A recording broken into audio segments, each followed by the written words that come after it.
जय श्री राम। शंखनाद में आपका स्वागत है। कांग्रेस के लिए केरल में मुश्किलें खत्म होने का नाम नहीं ले रही हैं। जैसे तैसे 10 साल बाद सरकार बनाई, सत्ता में आए तो मुख्यमंत्री को लेकर झगड़ा छिड़ गया। वीडी सतीशन बनेंगे, केसी वेणुगोपाल बनेंगे। 10 दिनों तक दिल्ली में माथापच्ची होती रही। राहुल गांधी, प्रियंका वाड्रा को धमकियां दे दी गई कि वायनाड भी हार जाओगे अगर केसी वेणुगोपाल को बनाया। तो इन्होंने वीडी सतीशन को मुख्यमंत्री बनाया। अब जब मुख्यमंत्री तय हो गया तो सरकार चलानी मुश्किल हो रही है। सरकार बनते ही चुनौती सामने आ गई है और वो चुनौती है केरल के स्पीकर को लेकर। केरल विधानसभा का सत्र शुरू होगा, स्पीकर का चुनाव होगा और उसको लेकर बवाल खड़ा हो गया है। क्योंकि भले ही कांग्रेस के पास 102 विधायक हैं, पूरी तरह से बहुमत है, लेकिन फिर भी कांग्रेस को चुनौती मिल रही है। चुनाव कराना पड़ेगा, वोटिंग करानी पड़ेगी, क्योंकि बीजेपी ने जो 3 विधायकों वाली पार्टी है लेकिन अपना स्पीकर खड़ा कर दिया है, अपना उम्मीदवार खड़ा कर दिया है। वहां से एलडीएफ जिसके पास 35 विधायक है, उसका कहना है कि वो भी खड़ा कर सकती है, तैयारी कर रही है। हालांकि हो सकता है कि अब बीजेपी को देखते हुए खड़ा करे, लेकिन अगर बीजेपी खड़ा ना करती तो संभवतः एलडीएफ भी खड़ा ना करती और निर्विरोध चुन लिया जाता, क्योंकि एक आपसी इन लोगों की अंडरस्टैंडिंग रहती है यूडीएफ एलडीएफ की। लेकिन बीजेपी ने कहा है कि हम वोटिंग कराएंगे, हम खड़े करेंगे। अब बीजेपी के 3 विधायक हैं, बीवी गोपा कुमार, वी मुरलीधरन और राजीव चंद्रशेखर। राजीव चंद्रशेखर केंद्र स्तर के नेता हैं। अभी उन्होंने विधायक का चुनाव लड़ा और वो विधानसभा में अब जाएंगे और उन्होंने इसकी घोषणा की कि बीबी गोपा कुमार को हम स्पीकर के लिए नॉमिनेट कर रहे हैं और हम इस पर चुनाव कराएंगे। अब कांग्रेस के लिए मुश्किल ये है कि यहाँ बहुमत लाने के बावजूद भी कांग्रेस जो है निर्विरोध अपना उम्मीदवार नहीं जितवा पा रही है और उसे वोटिंग करनी पड़ेगी। लेकिन इसके पीछे एक बड़ा खेल है, बड़ी सोच है। बीजेपी ने आखिर 3 उम्मीदवार, 3 विधायक हैं बीजेपी के पास और पहली बार 3 विधायक आए हैं। 90 के दशक में 1 विधायक आया था, अब जाके 3 विधायक आए हैं। तो बीजेपी इन 3 विधायकों को क्यों इनके आधार पर एक स्पीकर के लिए खड़ा कर रही है, जबकि पता है कि हारेगी? तो क्या वजह है? इसके पीछे भी वही मकसद है जो कभी राहुल गांधी ने लोकसभा में किया था।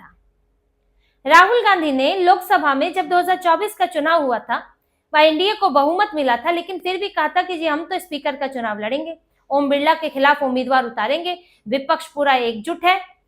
चुनाव से, वोटिंग से एक दिन पहले रात भर ममता बनर्जी को फोन पर 20 मिनट तक मनाते रहे, लेकिन ममता बनर्जी ने कहा कि भाई मैं हिस्सा नहीं बनूंगी, मैं वोटिंग का हिस्सा नहीं बनूंगी। तो अंत में इनको हार कर ध्वनि मत से चुनाव कराना पड़ा। लेकिन वोटिंग भी होती तो भी ये हार जाते। अब इन्हें डर था कि ममता बनर्जी साथ नहीं देंगी तो बिखरा हुआ विपक्ष दिखेगा, तो हार तो होगी, बेइज्जती भी होगी। इसलिए इन्होंने कहा ध्वनि मत से कर दो। लेकिन ऐसे कई मौके रहे जिस पर राहुल गांधी ने, नंबर्स नहीं है इनके पास, इन्हें पता है कि एनडीए ही जीतेगा, फिर भी इन्होंने एक परेशानी खड़ी की, विरोध किया, रोड़े अटकाने की कोशिश की।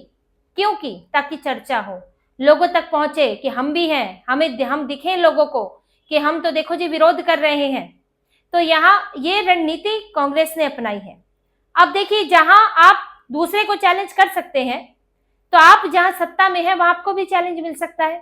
तो अब तो यूडीएफ सत्ता में है, कांग्रेस सत्ता में है, तो ऐसे में अब बीजेपी भी वही कर रही है कि हमें पता है हम हारेंगे, लेकिन हम चुनौती देंगे, हम उम्मीदवार उतारेंगे, वोटिंग कराएंगे। वोटिंग होगी तो चर्चा तो होगी, केरल में बात तो होगी कि आखिर 3 उम्मीदवार होते हुए भी बीजेपी ने क्यों उतारा। बीजेपी वहां पर मौजूद है तो आवाज तो सुनाई देगी। तो वही बीजेपी भी अपनी आवाज केरल के लोगों तक, जनता तक पहुंचा रही है। और कांग्रेस के साथ मुश्किल ये है कि उसको वोटिंग करानी पड़ेगी। अब वोटिंग में आपको अपनी इज्जत बचानी है, जीतना नहीं है, इज्जत बचानी है। 102 आपके पास विधायक हैं, तो आपको पूरा 102 का वोट चाहिए। उससे ज्यादा मिले तो आपके लिए और अच्छा होगा, लेकिन 102 तो आपको चाहिए। जो हारेगा वो तो हारेगा ही। लेकिन अगर यहाँ पर बीजेपी 3 से ज्यादा करती है, किसी वजह से उसको मिल जाते हैं, तो यहाँ एलडीएफ यूडीएफ को सोचना पड़ेगा कि सेंध लगनी शुरू हो गई है, क्योंकि उसके पास 3 से ज्यादा आएगा कहां से, या 2 से ज्यादा। अगर जो स्पीकर है वो अपने लिए अगर वोट नहीं डालेंगे तो 2 वोट पड़ेंगे, तो उसको तो मालूम है कि हारेगी। लेकिन कांग्रेस को कितना वोट पड़ेगा, ये कांग्रेस के लिए चुनौती होगी, यूडीएफ के लिए चुनौती होगी। और अभी इनकी पार्टी में चल क्या रहा है, कांग्रेस में जो झगड़ा हुआ है, केसी वेणुगोपाल, जो पार्टी में केसी वेणुगोपाल को अधिकतर विधायकों ने चुना था, 63 विधायक हैं कांग्रेस के, लेकिन अधिकतर ने कहा था कि हमें केसी वेणुगोपाल मुख्यमंत्री के तौर पर चाहिए। अब यहाँ पर समस्या ये हो गई है कि वीडी सतीशन बन गए। अब वीडी सतीशन के साथ इन विधायकों को और जो पार्टी पदाधिकारी हैं, बड़े पदों पर हैं, उनको लगता है कि वीडी सतीशन अब क्योंकि उन्होंने अपनी लॉयल्टी केसी वेणुगोपाल को दिखाई थी, तो कितना इनके साथ तालमेल बैठ पाएगा, क्या वो हमें साथ लेकर चलेंगे कि दरकिनार कर देंगे। ये भले ही देखने में 63 है, लेकिन एकजुटता नहीं है, अभी भी मन में कसक है, मनमुटाव है, और ये एक तरह की आशंका आपस में बनी है कि आगे चलकर पार्टी में हमारा कितना योगदान रह पाएगा, क्या हमें किनारे तो नहीं कर दिया जाएगा। तो इस मनमुटाव, इस खटास के बीच में जो चुनाव होगा उसमें कांग्रेस को दिक्कत आ सकती है। अब ये चुनौती बीजेपी ने कांग्रेस के सामने रख दी है। अब दूसरी बात देखिए, बीजेपी का कहना है, राजीव चंद्रशेखर का कहना है कि हम क्यों उतरे हैं मैदान में, हम यहाँ असली विपक्ष बनना चाहते हैं। अभी तक यहाँ पर यूडीएफ और एलडीएफ के बीच में एक एडजस्टमेंट चलता था इनके बीच में कि हम ठीक है, कुछ मुद्दे हैं, कुछ चीजें हैं जिन पर हम चुप्पी साध लेंगे, ना सत्ता पक्ष बोलेगा ना विपक्ष बोलेगा, एडजस्टमेंट प्लान था इनका। लेकिन अब हम असली विपक्ष बनेंगे, हम बताएंगे जो मुद्दे हमें गलत लगेंगे हम जरूर उठाएंगे, खास तौर से तुष्टीकरण के मुद्दे, मुस्लिम लीग को लेकर। इसमें एलडीएफ भी धराशायी हो जाती है, शिथिल पड़ जाती है, और यूडीएफ तो खैर सत्ता में है ही, ये कांग्रेस तो सत्ता में है ही मुस्लिम लीग के साथ।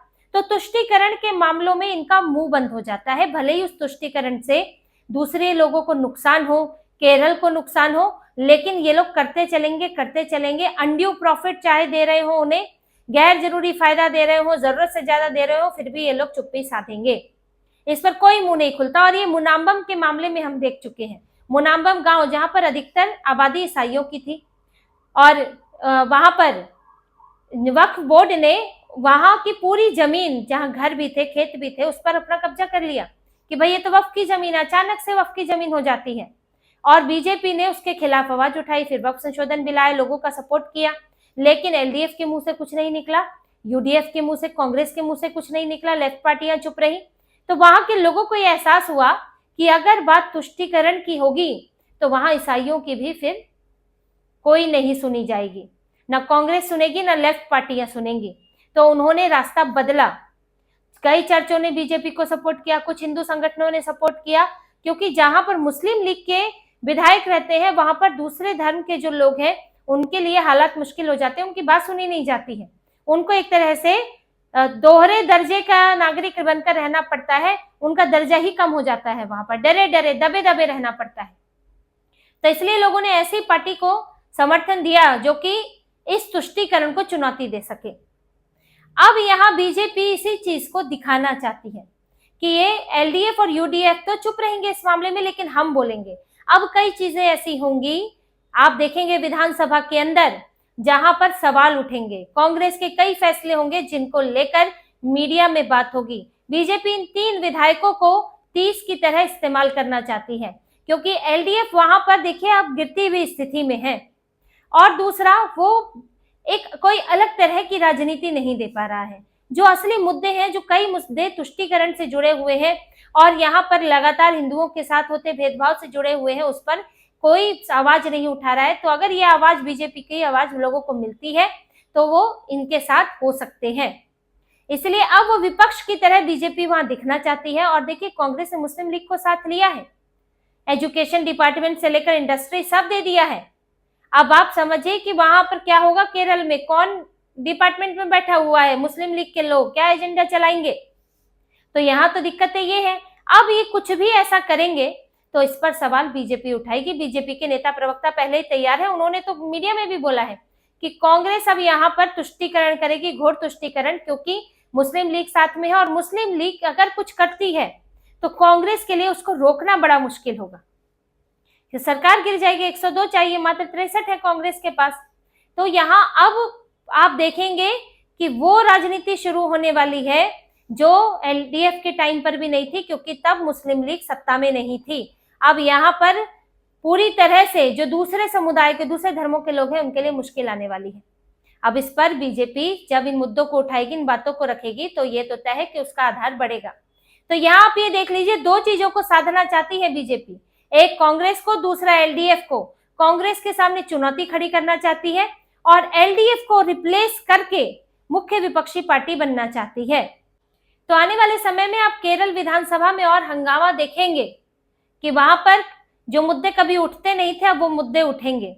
वहां पर आप प्रोटेस्ट भी देखेंगे आने वाले समय में। बदलने वाली है केरल की राजनीति और वहां कांग्रेस जो करेगी वो इधर उत्तरी भारत के राज्यों में आकर बताया जाएगा। ऐसा नहीं होगा कि वहां गुपचुप तुष्टीकरण कर दिया, अन्याय कर दिया दूसरे धर्मों के साथ तो इधर बात नहीं होगी। और कांग्रेस की तो मुश्किल ये है कि उसे तो सब जगह चुनाव लड़ना होता है, मुस्लिम लीग को तो सिर्फ केरल तक रहना होता है। तो जब यहाँ नजर बनी रहेगी नेताओं की तो कोई भी ऐसा फैसला होगा उस फैसले को पुरजोर तरीके से उठाया जाएगा, केरल में भी और देश के पूरे देश में भी, क्योंकि बीजेपी भी कांग्रेस की तरह पूरे देश में चुनाव लड़ती है। तो कांग्रेस को बड़ा संभल कर चलना होगा, खासतौर से मुस्लिम लीग के साथ, क्योंकि मुस्लिम लीग दायरे से बाहर भी हो जाती है और कांग्रेस का उस पर नियंत्रण खत्म हो जाता है। कहने को तो कांग्रेस के पास 63 विधायक है, लेकिन बड़ी पार्टी के तौर पर जो हावी है वो है मुस्लिम लीग। कांग्रेस का दिमाग मुस्लिम लीग के हिसाब से ही वहां पर चलता है। तो अब बीजेपी इसको रोकने के लिए, इसको लोगों के सामने लाने के लिए अपनी कोशिश कर रही है और इसकी कोशिश स्पीकर के चुनाव से ही है। अब कांग्रेस यहाँ स्पीकर का चुनाव जीत भी जाए तो उसे अपनी संख्या बल साबित करना होगा। और इसके अलावा कांग्रेस को ये ध्यान रखना होगा कि वो क्या नीतियां अपना रही है, उसमें क्या तुष्टीकरण है, क्या अन्याय है, वरना बड़ी मुसीबत राहुल गांधी के लिए आने वाली है। तो इसी तरह की और खबरें और विश्लेषण आपके लिए लाते रहेंगे। हमसे जुड़े रहिए, सब्सक्राइब कीजिए, कमेंट कीजिए। बहुत बहुत धन्यवाद। जय श्री राम।